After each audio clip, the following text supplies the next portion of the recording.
ہے کہ اس کا مالک اس سے ناراض ہو۔ مالک کو راضی کر لینا، اپنے رب کی رضا حاصل کر لینا، یہ اس دنیا کی سب سے بڑی خوش قسمتی اور سب سے بڑی کامیابی ہے۔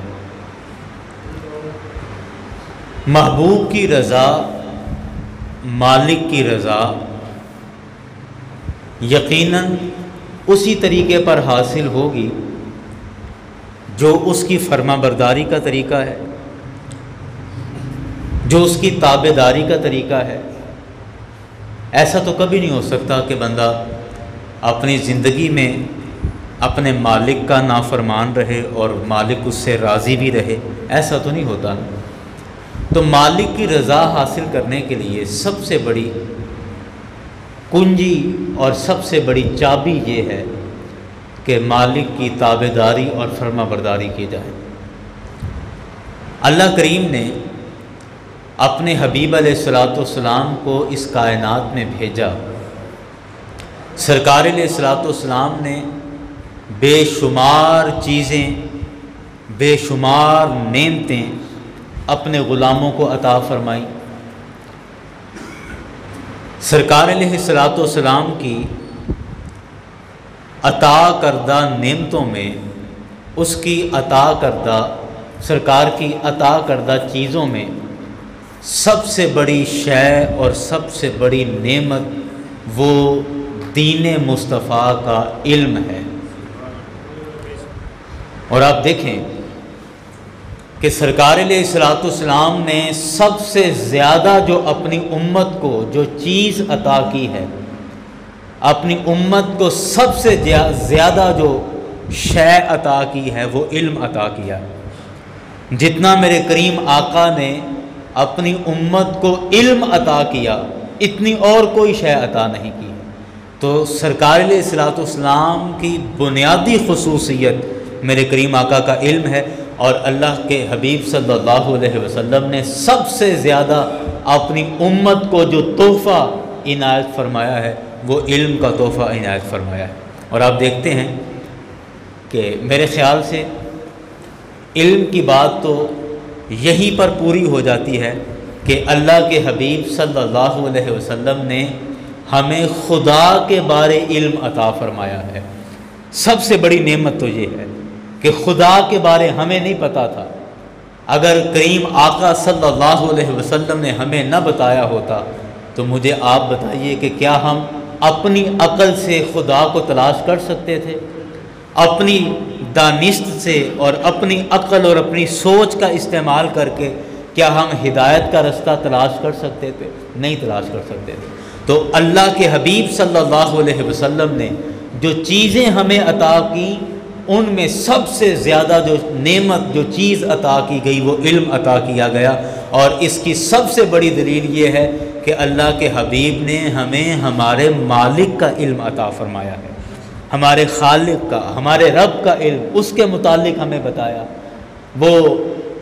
ان اللہ علی کل شیء قدیر ہے، یہ ہمیں بتایا گیا۔ یہ بتایا کہ وہ سمیع بصیر ہے، یہ بتایا کہ وہ کائنات کے ہر ذرے کا مالک ہے، یہ بتایا کہ اس کی فرما برداری کس طرح کرنی ہے، اس کی نافرمانیوں سے کیسے بچنا ہے، اس کے طریقے پر چل کر جنت کا رستہ کیسے اختیار کرنا ہے، اور اس کی نافرمانیوں پر اگر چلیں گے تو کیسے جہنم کے طریقے پر، جہنم کے رستے پر چلے جائیں گے۔ یہ اللہ کے بارے سارا علم ہمیں اللہ کے حبیب صلی اللہ علیہ وسلم نے عطا فرمایا۔ اسی طرح جنت ہم نے نہیں دیکھی،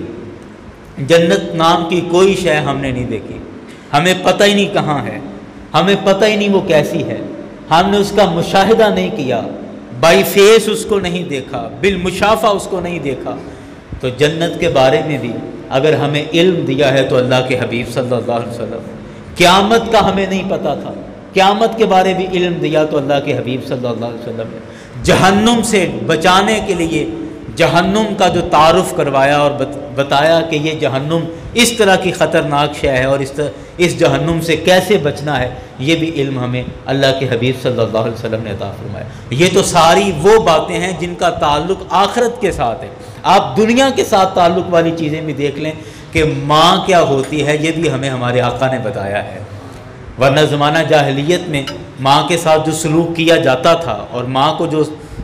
کے ساتھ جو حشر کیا جاتا تھا، آپ سب لوگ جانتے ہیں کہ اگر کسی کا باپ فوت ہو جاتا تو زمانہ جاہلیت میں یہ رواج تھا کہ باپ مر گیا تو جو بڑا بیٹا ہے اس کو یہ اختیار ہوتا کہ وہ ایک چادر اپنی ماں کے سر پہ ڈال دیتا، اور اس کا مطلب یہ ہوتا کہ اب بڑے بیٹے نے اپنی ماں کے ساتھ نکاح کر لیا ہے، یعنی باپ کے فوت ہو جانے پر بڑا بیٹا اپنی ماں کے ساتھ نکاح کر لیتا، یہ سلوک ہو رہا تھا۔ تو ہمیں ماں کی تعظیم اور عزت اور ماں کا پیار اور ماں کی شفقت اور ماں کا مقام اور مرتبہ، وہ ماں کے جس کے ساتھ بڑا بیٹا نکاح کر رہا تھا، کریم آقا نے بتایا کہ ان کے ساتھ نکاح نہیں کرنا بلکہ ان کے پیروں کے نیچے جنت ہے اور یہاں جنت تلاش کرنی ہے۔ تو یاران گرامی، ہمیں دنیا کے اعتبار سے بھی دیکھیں تو ماں کے بارے ہمیں، ماں کی آج اگر عزت اور تعظیم ہے، باپ کے بارے اگر عزت اور تعظیم ہے، استاد کی تعظیم کی جاتی ہے، آج کے دور میں اگر بڑے بھائی کی عزت کی جاتی ہے، تو یہ سارا کلچر اور یہ سارا ماحول میرے کریم آقا صلی اللہ علیہ وسلم نے ڈیولپ فرمایا، آپ نے یہ سارا تشکیل دیا اور بتایا اور عملی طور پر کر کے دکھایا۔ تو میں بات یہ عرض کر رہا تھا کہ اللہ کے حبیب صلی اللہ علیہ وسلم نے اپنے امتیوں اور غلاموں کو جتنی بھی چیزیں عطا فرمائی ہیں، ان تمام چیزوں میں سب سے زیادہ اور سب سے بڑھ کر جو ہمیں شے عطا کی، وہ اللہ کے حبیب نے ہمیں علم عطا کیا ہے، علم عطا کیا ہے۔ اور علم کے حوالے سے میں اکثر یہ بات عرض کرتا ہوں کہ ہم یہ حدیث تو سنتے ہیں کہ میرے کریم آقا صلی اللہ علیہ وسلم نے ارشاد فرمایا کہ انما العلماء ورثۃ الانبیاء، کہ بے شک جو علماء ہیں وہ انبیاء کے وارث ہیں، نبیوں کے وارث ہیں۔ یہ حدیث آپ سب نے سنی ہے، اکثر سنتے ہیں، لیکن کبھی شاید اس طرح غور نہ کیا ہو، کبھی ان الفاظ کی گہرائی تک نہ پہنچے ہوں کہ انبیاء کے وارث تو بن گئے علماء، اور انبیاء کی وراثت کیا ہے، اور جو علماء کو نبیوں کی وراثت ملنی ہے وہ کیا ہے؟ میرے کریم آقا نے فرمایا کہ نبیوں کی وراثت درہم اور دینار نہیں ہے، یعنی مال و دولت کوئی پلاٹ ولاٹ نہیں ملتے، انبیاء کی وراثت علم ہے، علم نبیوں کی وراثت ہے۔ جیسے ہماری وراثت مال و دولت ہے، ہمارا مکان ہے، ہماری زمینیں ہیں، کھیت ہے، ہمارا بینک بیلنس ہے، یہ ہماری وراثت ہے، لیکن انبیاء کی وراثت، فرمایا کہ انبیاء کی وراثت علم ہے، علم انبیاء کی وراثت ہے، اور علماء کے متعلق کہا کہ یہ نبیوں کے وارث ہیں۔ تو میں اکثر یہ جملہ سوچتا ہوں کہ ہم یہ حدیث پڑھ بھی لیتے ہیں، سن بھی لیتے ہیں، لیکن کبھی اس پر غور نہیں کیا کہ ہم اپنی دنیا کی وراثت حاصل کرنے کے لیے، اپنے باپ کی وراثت حاصل کرنے کے لیے، دادا کی وراثت حاصل کرنے کے لیے ہم پنچایتیں بھی لگاتے ہیں، ہم تھانوں میں بھی جاتے ہیں، ہم عدالتوں کے چکر بھی لگاتے ہیں، ہم کیس کچہریاں بھی کرتے ہیں، وکیل بھی کرتے ہیں، سب کچھ کرتے ہیں اپنے باپ دادا کی وراثت حاصل کرنے کے لیے۔ ہم ایک دوسرے کا گریبان بھی پکڑنے کو تیار ہو جاتے ہیں باپ دادا کی وراثت حاصل کرنے کے لیے، سگا بھائی کو قتل کرنے تک کے لیے تیار ہو جاتا ہے، لیکن کبھی غور نہیں کیا کہ باپ کی وراثت حاصل کرنے کے لیے ہم ایک دوسرے کا گریبان پکڑ لیں، دادا کی وراثت حاصل کرنے کے لیے ہم تھانوں اور کچہریوں کے چکر لگا لیں، لیکن جو وراثت ہمیں ہمارے نبی کی طرف سے ملی ہے اس وراثت کو حاصل کرنے کے لیے ہم نے کتنی کوشش کی ہے۔ وہ وراثت جو ہمارے نبیوں سے ہمیں ملی، جو نبی علیہ السلام نے وراثت اپنے امتیوں کو عطا کی، فرمایا کہ اے میرے امتیوں تم میرے وارث ہو، میرے علم کے وارث ہو، میری تعلیم کے وارث ہو۔ تو اپنے نبی کی وراثت حاصل کرنے کے لیے ہم نے کتنی کوشش کی ہے، یہ ایک سوالیہ نشان ہے ہمارے اوپر۔ کبھی غور کریں کہ جتنی کوشش ہم اپنے باپ دادا کی وراثت حاصل کرنے کے لیے کرتے ہیں، آپ یقین کیجئے ایسے مناظر بھی میں نے اپنی آنکھوں سے دیکھے کہ ابھی بابا فوت ہوا ہے، اس کا جنازہ پڑھ کے آئے، ابھی شام ہوئی ہے کہ اس کے بچے وہ پیپر لے کے آگے کہ مولوی صاحب سائن کر دیں ڈیتھ سرٹیفکیٹ پر، ابھی صف گھر میں بچھی ہے، لوگ ابھی کہتے 3 دن نہیں ہوئے، 100 کے دن چل رہے ہیں، اور بچوں کو پڑھ کے کہ جلدی سے سرٹیفکیٹ بنوا لیں تاکہ بابا جی کی ساری وراثت ٹائم سے حصے بن جائیں اور ساری تقسیم کر لیں۔ تو باپ دادا کی وراثت کے لیے اگر ہم اتنی کوشش کرتے ہیں تو رسول اکرم صلی اللہ علیہ وسلم کی جو وراثت ہے، سرکار نے جو ہمیں وارث بنایا، اس وراثت کے لیے ہم نے کتنی کوشش کی ہے، یا وہ وراثت کون حاصل کرے گا، اس کے لیے ہماری کتنی توجہ ہے۔ تو پھر آپ دیکھیں کہ پھر ہمارے باپ دادا سے ہمارا گہرا تعلق ہے یا اللہ کے رسول سے ہمارا گہرا تعلق ہے؟ آپ سوچیں نا کہ ظاہری بات ہے جس طرف تعلق زیادہ ہو بندہ ادھر ہی رجحان زیادہ کرتا ہے، ادھر مائل زیادہ ہوتا ہے۔ تو اگر باپ دادا کی وراثت کی طرف توجہ زیادہ ہے اور اللہ کے حبیب کی وراثت کی طرف توجہ نہیں ہے تو آپ سوچ لیں پھر ہم کہاں کھڑے ہیں، ہمارا تعلق کس کے ساتھ کتنا ہے۔ اور وہ حدیث پچھلے جمعے یہ عرض کی تھی، میرے کریم آقا نے فرمایا لا یؤمن احدکم حتی اکون احب الیہ من والدہ وولدہ والناس اجمعین۔ میرے کریم آقا نے فرمایا تم میں اس وقت تک کوئی بندہ مومن ہو ہی نہیں سکتا جب تک اپنے باپ سے بھی زیادہ مجھ سے محبت نہ کرے، اپنے بیٹے سے زیادہ یعنی اولاد سے زیادہ بھی مجھ سے محبت نہ کرے، والناس اجمعین، اور کائنات کے سارے لوگوں میں سب سے زیادہ مجھ سے محبت نہیں کرتا، اس وقت تک تم میں سے کوئی بندہ مومن ہی نہیں ہو سکتا۔ اب آپ اندازہ کریں کہ یہ بات کہاں تک جاتی ہے کہ اگر ہمارے باپ دادا سے ہمارا تعلق زیادہ اور رسول اکرم صلی اللہ علیہ وسلم سے نہیں تو میرے کریم آقا کے فرمان کے مطابق ہمارے اپنے ایمان کی پوزیشن دیکھ لیں، ہمارا ایمان کہاں ہے۔ یاران گرامی، میں نے آج کی گفتگو میں جو قرآن پاک سے سورہ التوبہ کی آیت مبارکہ پڑھی ہے، آیت نمبر 121 ہے، بڑا خوبصورت عنوان بیان کیا گیا۔ رب کائنات نے ارشاد فرمایا فلولا نفر من کل فرقۃ منہم طائفہ۔ یہ ایک سوالیہ جملہ ہے، سوالیہ آیت ہے۔ رب کائنات نے فرمایا فلولا نفر من کل فرقۃ منہم طائفہ، کیوں ایسا نہیں ہوا کہ تم لوگوں میں ایک گروہ ایسا بنا ہو، یعنی سب لوگوں میں ایسا کیوں نہیں ہوا کہ ایک گروہ تیار ہوا ہو، ایک طبقہ تیار ہوا ہو، اور اس طبقے نے کیا کیا، کس لیے تیار ہوا، لیتفقہوا فی الدین، وہ ایک طبقہ تم میں سے کیوں نہیں تیار ہوا، لیتفقہوا فی الدین، کہ وہ دین کی سمجھ بوجھ حاصل کر سکے۔ یعنی تم سب لوگوں میں سے رب کائنات نے فرمایا کہ کیوں نہیں ایسا ہوا کہ ایک گروہ یا ایک طبقہ یا ایک گروپ تم میں سے ایسا تیار کیوں نہیں ہوا، لیتفقہوا فی الدین، تاکہ وہ دین حاصل کرے، دین کی فقاہت حاصل کرے، دین کی سمجھ بوجھ حاصل کرے۔ یعنی رب کائنات نے فرمایا کہ اے لوگو تم میں سے ایسا کیوں نہیں ہے کہ تم سب لوگوں میں سے ایک گروہ ایسا ہو جو خاص ہو جائے، جو اسپیشلی دین کا علم حاصل کرے، جو خاص ہو جائے دین کا علم حاصل کرنے کے لیے، جو اپنے آپ کو مخصوص کر لے دین کا علم حاصل کرنے کے لیے۔ اور پھر کیا ہو، وَلِيُنذِرُوا قَوْمَهُمْ، اور وہ دین کس وجہ سے حاصل کریں، دین کا علم کس وجہ سے حاصل کریں، وجہ بیان فرمایا وجہ یہ ہے وَلِيُنذِرُوا قَوْمَهُمْ، تاکہ وہ دین کا علم حاصل کر کے اپنی قوم کو اللہ سے ڈرائیں،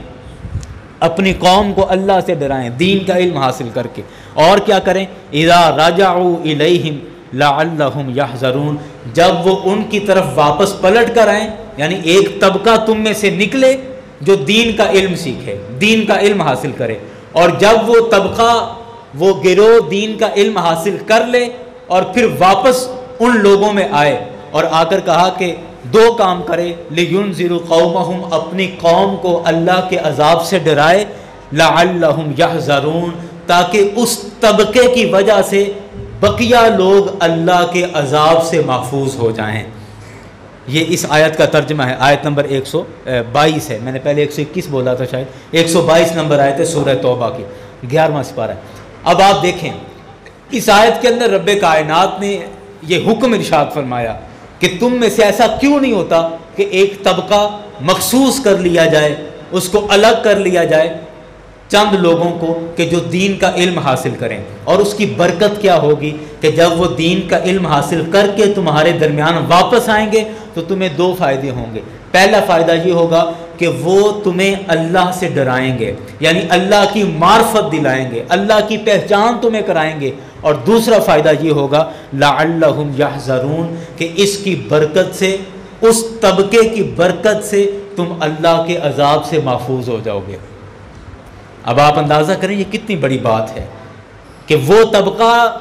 جو دین حاصل کرنے کے لیے مخصوص ہو جاتا ہے، رب کائنات نے فرمایا اس طبقے کی برکت یہ ہے کہ اس کی وجہ سے اللہ تعالیٰ لوگوں پر عذاب نہیں بھیجتا، اور لوگ اس طبقے کی وجہ سے عذاب سے محفوظ ہو جاتے ہیں۔ تو اب آپ اندازہ کریں، ایک طرف رسول اکرم صلی اللہ علیہ وسلم کی وراثت، اور دوسری طرف جو قرآن پاک نے یہ بات ارشاد فرمائی کہ لوگوں کو اللہ کے عذاب سے محفوظ رکھنا ہے اور لوگوں کو اللہ کی معرفت دلانی ہے، تو پھر لوگوں میں ایک ایسا طبقہ ہونا چاہیے جو اسپیشل دین سیکھے اور دین سیکھ کر یہ اپنی ذمہ داریاں لوگوں تک پہنچائے، قرآن اور حدیث، اللہ اور اس کے رسول کی باتیں لوگوں تک پہنچا کر لوگوں کو اللہ کے قریب بھی کریں، اس کی معرفت بھی دلائیں، اور ان کی برکت سے اللہ تعالیٰ عذاب بھی لوگوں پر نہ بھیجے اور وہ عذاب سے محفوظ رہیں۔ اب آئیے تھوڑی سی جسے کہتے ہیں کہ زمینی حقائق کیا ہیں۔ قرآن پاک نے تو یہ ارشاد فرما دیا، حدیث شریف کے اندر بھی آ گیا، اس کے علاوہ بھی علم کی فضیلت پر سینکڑوں احادیث ہیں، آپ سنتے رہتے ہیں۔ ہمارے ہاں میں تھوڑی سی تاریخ بیان کرنا چاہتا ہوں کہ رسول اکرم صلی اللہ علیہ مسجد اور مدرسے کی تاریخ کے حوالے سے، رسول اکرم صلی اللہ علیہ وسلم جب مکہ شریف میں تھے، آپ نے نبوت کا اعلان فرمایا تو سب سے پہلے حضرت ابو عبداللہ ارقم رضی اللہ عنہ، ان کے گھر کو سب سے پہلے مدرسہ بنایا گیا۔ اسلام کی تاریخ کا مکہ شریف کے اندر سب سے پہلا جو درس و بیان، جو واعظ و نصیحت اور یہ جو واعظ و تبلیغ کا جو سلسلہ شروع ہوا، یہ حضرت ابو عبداللہ ارقم رضی اللہ عنہ، حضرت ارقم کا گھر سب سے پہلا مدرسہ تھا۔ اسی طرح حضرت سیدنا صدیق اکبر رضی اللہ تعالی عنہ کا جو گھر تھا مکہ شریف کے اندر، وہ بھی مدرسہ بنایا گیا، اس جگہ پر بھی تعلیم و تربیت دی جاتی تھی۔ جب رسول اکرم صلی اللہ علیہ وسلم ہجرت فرما کے مدینہ شریف تشریف لے کر آئے تو مدینہ شریف میں جو سب سے پہلی مسجد رسول اکرم صلی اللہ علیہ وسلم نے بنائی وہ جامع مسجد قباء تھی۔ جامع مسجد قباء سب سے پہلے بنائی گئی اور وہاں تعلیم و تربیت کا سلسلہ شروع ہوا۔ اس کے بعد جامع مسجد نبوی شریف بنائی گئی، وہاں پر تعلیم و تربیت کا سلسلہ شروع ہوا، اور پھر اسی مسجد کے اندر، مسجد نبوی کے اندر وہ صفہ بنایا گیا، وہ چبوترا بنایا گیا۔ یہاں میں تھوڑی سی تصحیح کر دوں، ہمارے کئی دوست سمجھتے ہیں کہ اس چبوترے کا نام صفہ ہے،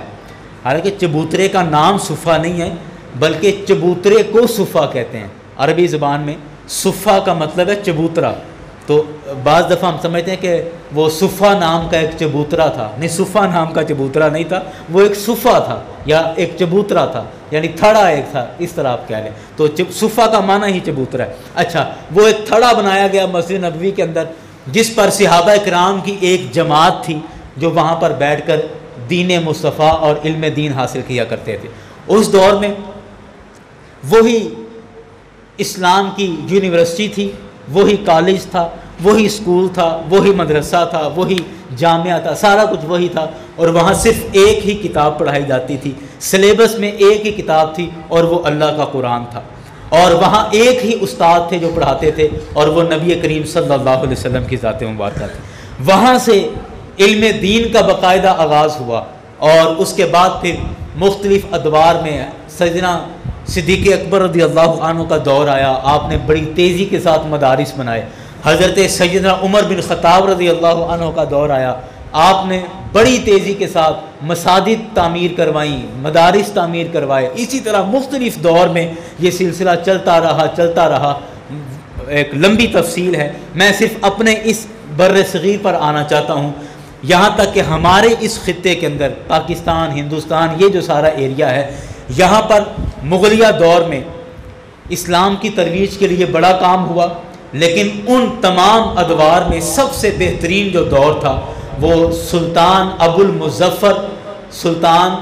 حضرت عالمگیر اورنگزیب رحمۃ اللہ علیہ، آپ کا جو دور تھا وہ سب سے بہترین دور تھا۔ حضرت سلطان اورنگزیب عالمگیر رحمۃ اللہ علیہ آپ خود حافظ قرآن تھے، خود عالم دین تھے، اور آپ کے استاد تھے حضرت مولانا ملا جیون رحمۃ اللہ علیہ۔ انہوں نے ایک کتاب لکھی ہے نور الانوار، جو آج بھی دینی مدارس کے اندر پڑھائی جاتی ہے، اصول فقہ کی یہ کتاب ہے۔ مطلب یہ کہ اورنگزیب عالمگیر جو بادشاہ تھے، مغلیہ بادشاہ، یہ خود حافظ قرآن تھے اور بہت بڑے عالم دین تھے، اور آپ نے اپنی نگرانی کے اندر پورے بر صغیر میں نظام مصطفیٰ کا نفاذ کیا، مصطفی نظام پورے بر صغیر پر لاگو کیا، اور پورے بر صغیر کے اندر جو قانون بنایا وہ فقہ حنفی کو قانونی حیثیت دی، اور فقہ حنفی قانون کی حیثیت سے پورے بر صغیر میں کام کر رہا تھا۔ اور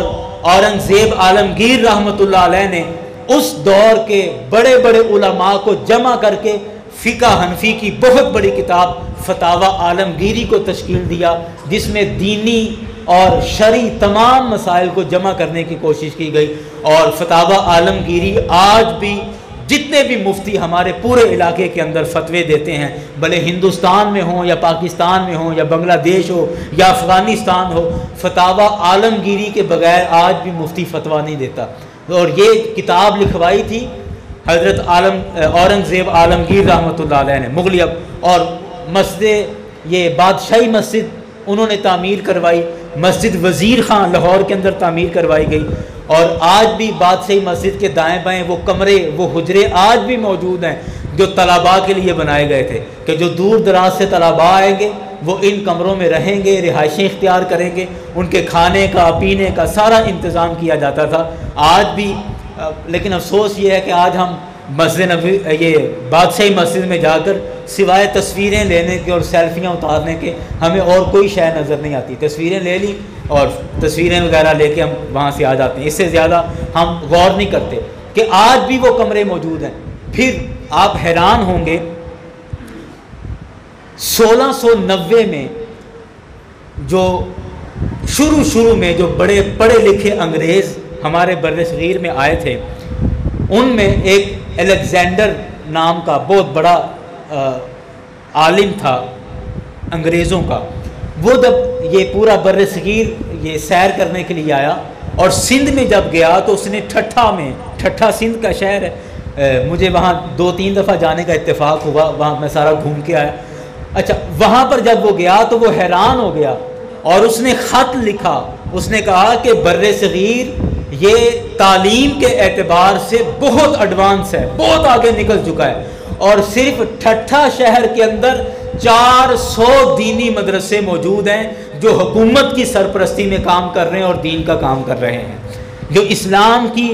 تبلیغ اور اشاعت کے اندر کام کر رہے ہیں، اور حکومت جن مدرسوں کو چلا رہی ہے 400 مدرسے صرف ٹھٹھا شہر کے اندر موجود ہیں۔ اور پھر جب ایسٹ انڈیا کمپنی کے نام سے انگریز 1857 کے بعد پاکستان ادھر اپنے بر صغیر میں آنے لگ گیا، تو اس دور میں برطانیہ کی پارلیمنٹ کے اندر لارڈ میکالا، جس کا سلیبس آج بھی ہمارے سکولز کے اندر لارڈ میکالے کا سلیبس پڑھایا جا رہا ہے، اس نے تقریر کی اپنے پارلیمنٹ کے اندر، برطانیہ کے پارلیمنٹ میں، اور اس نے وہاں تقریر کے اندر یہ بات کہی، اس نے کہا کہ بر صغیر کے جتنے بھی علاقے ہیں میں نے وہ سارے علاقے گھوم کے دیکھے ہیں، اور میں اس نتیجے پر پہنچا ہوں کہ یہاں کے لوگوں کے پاس پیسہ بھی بہت ہے، خوشحالی بھی بہت ہے، اور یہ لوگ اپنے دین کے ساتھ بہت زیادہ جڑے ہوئے ہیں، اور ان کے دلوں میں ان کے نبی کی محبت بہت زیادہ ہے۔ اور اگر ہم نے انگریزوں نے اپنی ایسٹ انڈیا کمپنی کو بر صغیر کے اندر کامیاب کرنا ہے تو اس کا ایک ہی طریقہ ہے کہ ان کا تعلیمی سلیبس تبدیل کر دیا جائے، ان کی تعلیمی کتابیں تبدیل کر دی جائیں، اور جہاں یہ دینی اور مذہبی تعلیم کو ترجیح دیتے ہیں وہاں ان کو دوسری کتابیں دے دی جائیں۔ اور یہی ایک طریقہ ہے کہ ان لوگوں کے دلوں سے ان کے نبی کی محبت کو بھی نکالا جا سکتا ہے، ان کے نظریات کو بدلا جا سکتا ہے، ان کے عقائد کو بدلا جا سکتا ہے، اور یہ جو اپنے نبی سے تعلق رکھتے ہیں اور اپنے دین کے ساتھ جو وابستگی رکھتے ہیں اس کو توڑنے کا یہی ایک طریقہ ہے۔ اور برطانیہ کی پارلیمنٹ میں لارڈ میکالے کا یہ خطاب سن کر وہاں پر یہ قانون بنا دیا گیا کہ اب ایسٹ انڈیا کمپنی اگرچہ تجارت کے نام پر یہاں پر آئی تھی، لیکن اب وہ یہاں پر سکول بنائیں گے، اپنے تعلیمی ادارے بنائیں گے، جہاں پر بر صغیر کے مسلمانوں کے لوگ داخل ہوں گے اور ان کو ہم اپنی مرضی کی تعلیم دیں گے، جس کی وجہ سے ان کا سارا ماحول بدل جائے گا۔ یاران گرامی، وقت بہت کم ہے، لیکن میں بڑی اختصار کے ساتھ بات کو سمیٹ رہا ہوں کہ ہماری تعلیم کا ستیہ ناش انگریزوں نے کیا ہے۔ اور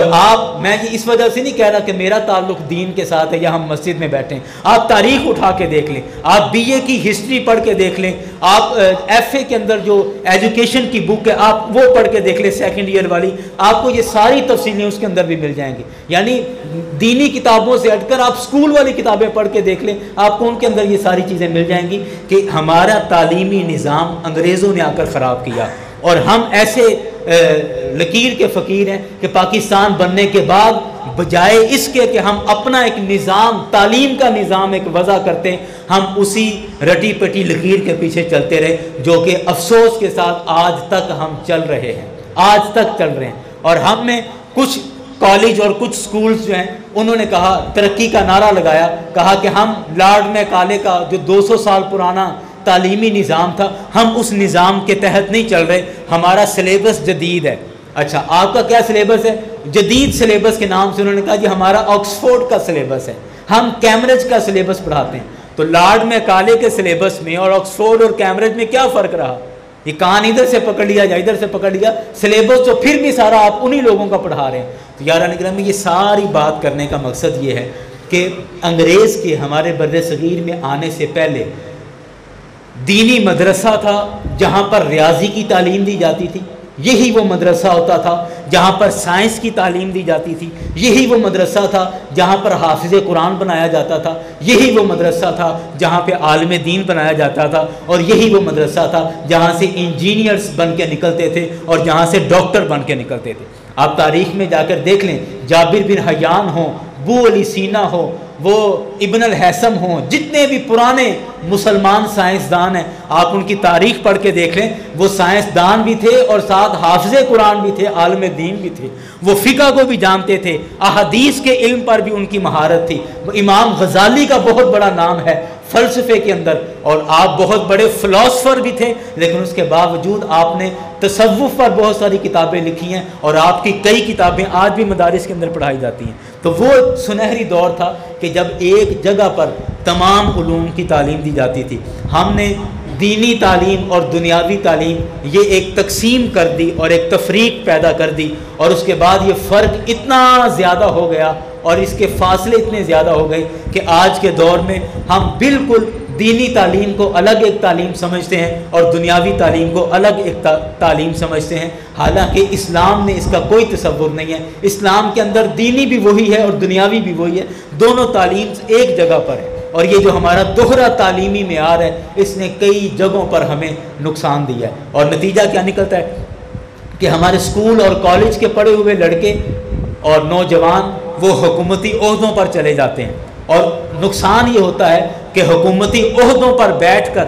وہ اسکول اور کالج کے پڑھے ہوئے لوگ دین سے چونکہ بے خبر ہوتے ہیں، اور وہ با اختیار سیٹوں پر بیٹھ کر ایسے فیصلے کرتے ہیں، ایسے کام کرتے ہیں کہ ان کو پتہ نہیں کہ یہ دین کے خلاف ہے یا دین کی حمایت میں، اور اسلام کے خلاف ان کی باتیں چل رہی ہوتی ہیں۔ اور دوسری طرف دیکھیں کہ ہماری مساجد کے اندر اور ہمارے مدارس کے اندر وہ طبقہ آ کر بیٹھ گیا کہ جنہوں نے صرف دین پڑھا لیکن اسکول کی تعلیم حاصل نہیں کی، اور نتیجہ کیا نکلتا ہے کہ آگے بیٹھے لوگ چونکہ اسکول کی تعلیم والے ہیں اور خطاب کرنے والے کو پتہ ہی نہیں اسکول کی تعلیم کیا ہے، اور وہ صرف دینی تعلیم سیکھ کر بیٹھ گیا، وہ ایک اور ماحول میں بات کرتا ہے، سننے والے کچھ اور سننا چاہتے ہیں، اور نتیجہ کیا نکلتا ہے دونوں صورتوں میں ہم دین سے متنفر ہوتے جا رہے ہیں، دونوں صورتوں میں دین سے متنفر ہوتے جا رہے ہیں۔ یاران گرامی، اللہ کریم کا کروڑ ہاتھ شکر ہے کہ یہ دین ایک ایسا دین ہے کہ جس کو قیامت تک باقی رہنا ہے، قیامت تک باقی رہنا ہے۔ مشکل وقت آتے ہیں، دین پر آتے رہے، ماضی میں بھی آتے رہے، آئندہ بھی شاید آتے رہیں گے، مشکل وقت دین پر ضرور آتے رہے، لیکن یہ دین انشاءاللہ قیامت تک باقی رہنے والا ہے۔ اور جب دین قیامت تک باقی رہنے والا ہے تو دین سیکھنے والے، دین کی تعلیم حاصل کرنے والے، اور بالخصوص دین کی تعلیم دینے والے ادارے، وہ بھی انشاءاللہ قیامت تک باقی رہیں گے۔ اور ہمیں چاہیے کہ ہم اپنے بچوں کو دنیاوی تعلیم کے ساتھ دینی تعلیم کا بھی ان کو یہ ذوق اور شوق ان کو دیں، تاکہ جب وہ ڈاکٹر بنے، میں اکثر دوستوں سے کہتا ہوں کہ آپ اپنے بچوں کو عالم نہیں بنانا چاہتے نہ بنائیں، کوئی ضرورت بھی نہیں ہے، جس کا دل چاہتا ہے یا جس کے نصیب میں ہے وہی کرے گا، لیکن اگر آپ اپنے بچے کو ڈاکٹر بنانا چاہتے ہیں ضرور بنائیں، لیکن اگر وہ ڈاکٹر کے ساتھ وہ قرآن پاک کا حافظ بھی ساتھ ہو، وہ ڈاکٹر بن جائے لیکن ساتھ قرآن پاک کا اس کو ترجمہ آتا ہو، اس کو نماز پڑھانا آتی ہو، دین کی بنیادی ضروریات اور بنیادی باتوں کا اس کو علم ہو، تو آپ بتائیں کہ یہ دوسرے ڈاکٹر سے بہتر نہیں ہے کہ وہ اپنے منصب پر بھی بیٹھا ہے اور دین پر بھی عمل خود بھی کر رہا ہے اور لوگوں کو دین کی تبلیغ بھی کر رہا ہے۔ اسی طرح ہمارا وکیل ہو، ہمارا انجینئر ہو، دنیا کا کوئی بھی ہمارا شعبہ ہو، اگر اس شعبے پر بیٹھے ہوئے، اس کرسی پر بیٹھے ہوئے لوگ دین کی تعلیم بھی حاصل کریں تو میرا خیال ہے کہ ہم زیادہ اچھا پرفارم کر سکتے ہیں اور دین کی زیادہ ترویج اور اشاعت کر سکتے ہیں، دین کی زیادہ تبلیغ کر سکتے ہیں۔ تو یاران گرامی، آج کی ساری گفتگو کا یہی خلاصہ ہے کہ پورے پاکستان میں اس مہینے میں رمضان شریف کے بعد شوال میں دینی مدارس میں نئی کلاسوں کا آغاز ہو جاتا ہے، اور الحمدللہ آپ احباب کے تعاون سے، آپ احباب جانتے ہیں کہ یہاں بھی اپنی جامع مسجد بابا فتح شاہ رحمۃ اللہ علیہ میں بھی دینی مدرسے کا الحمدللہ آغاز پچھلے چند سالوں سے ہوا ہے۔ درس نظامی کی عالم کورس کی کلاسیں بھی ہیں اور حافظ بننے کی کلاسیں بھی، حفظ کی کلاسیں بھی موجود ہیں، اور یہاں پر الحمدللہ تقریباً کوئی 60-65 کے قریب یا 68 کے قریب تقریباً طلباء ہیں جو ابھی، باقی نئے داخلے ہو رہے ہیں۔ آپ تمام احباب سے گزارش ہے کہ اگر اللہ نے اولاد دی ہے، اللہ نے اولاد دی ہے، آپ وہ رب اگر ہمیں اولاد نہ بھی دیتا تو کیا اس رب کا کچھ بگاڑ لینا تھا، کیا کر لینا تھا؟ ہاں جی، تو اگر اللہ نے اولاد دی ہے تو کم از کم اپنے بچوں میں سے ایک بچے کو قرآن پاک کا حافظ ضرور بنائیں، یا کم از کم دین کا عالم ضرور بنائیں، اور اس کے ساتھ سکول بھی اس کا چلتا رہے، اور جو وہ بننا چاہتا ہے بچہ مستقبل میں بنے، لیکن کم از کم دین کا علم اس کے پاس ہونا چاہیے۔ تو اپنے بچوں کو عالم دین بنانے کے لیے اور حافظ قرآن بنانے کے لیے اپنے بچوں کو داخل کروائیں۔ اور دوسری ایک بڑی اہم خبر اور خوشخبری ہے، اور آپ کو پتہ ہے ظاہری بات، جیسے جیسے وقت گزرتا ہے کسی بھی سسٹم میں یا کسی بھی نظام میں بہتری آہستہ آہستہ آتی رہتی ہے۔ ابھی اس سال رمضان شریف میں کافی سارے دوستوں نے مجھ سے رابطہ کیا، اور وہ ایسے دوست ہیں کہ جو کسی نہ کسی نوکری پر جا رہے ہیں، جاب ہولڈرز ہیں، فیکٹری جاتے ہیں، یا سرکاری ملازم ہیں، یا وکیل طبقہ ہے، یا جو کافی سارے دوستوں نے رابطہ کیا، جی ہم درس نظامی کرنا چاہتے ہیں، ہم عالم کورس کرنا چاہتے ہیں، لیکن آپ صبح کے ٹائم کراتے ہیں، 8 سے لے کے 1 بجے تک کلاسیں ہوتی ہیں، لیکن وہ ٹائم ہم نہیں دے سکتے، وہ ہماری نوکری کا ٹائم ہوتا ہے، تو آپ ہمارے لیے کوئی ایسا ٹائم بنائیں کہ عشاء کے بعد یا مغرب کے بعد اس طرح کی کوئی کلاس رکھیں کہ جس میں ہم سب کو آنا بھی آسان ہو، ہم اپنی نوکریوں سے آ کے 1-1.5 گھنٹے کی کلاس لے لیں تاکہ دین کا علم بھی ہم حاصل کر سکیں۔ تو میں نے ان سے بھی گزارش کی کہ اگر کم از کم 10 افراد اگر تیار ہو جائیں تو میں کلاس لگانے کے لیے تیار ہوں۔ تو انہوں نے کہا کہ آپ جمعے میں اعلان کر دیں، تو جو دوست درس نظامی کے لیے یعنی شام کے ٹائم ایوننگ کلاسیں جو لینا چاہیں عالم کورس کے لیے وہ رابطہ کر لیں۔ اگر 10 افراد ہو گئے تو میں کلاس انشاءاللہ سٹارٹ کر دوں گا، لیکن یہ کلاس پورا ہفتہ نہیں ہوگی، ہفتے میں 3 دن یا 4 دن صرف یہ کلاس رہے گی تاکہ بقیہ دن اپنے کام کاج کے لیے بھی نکل آئیں، اور یہ 3 دن یا 4 دن ہوگی، اور انشاءاللہ مجھے بڑی امید ہے کہ اس میں ہم قرآن پاک کا ترجمہ، عربی کی تھوڑی بہت گرامر، اور نماز، روزہ، حج، زکوٰۃ، اس طلاق، نکاح، اس کے فقہ کے مسائل اور قرآن پاک پڑھنے کے متعلقہ چیزیں، یہ ساری انشاءاللہ کور کر لیں گے۔ اللہ کریم کی بارگاہ میں دعا ہے کہ رب کریم ہمیں ہمارے دین سے وابستہ رہنے کی توفیق عطا فرمائے۔ وما علینا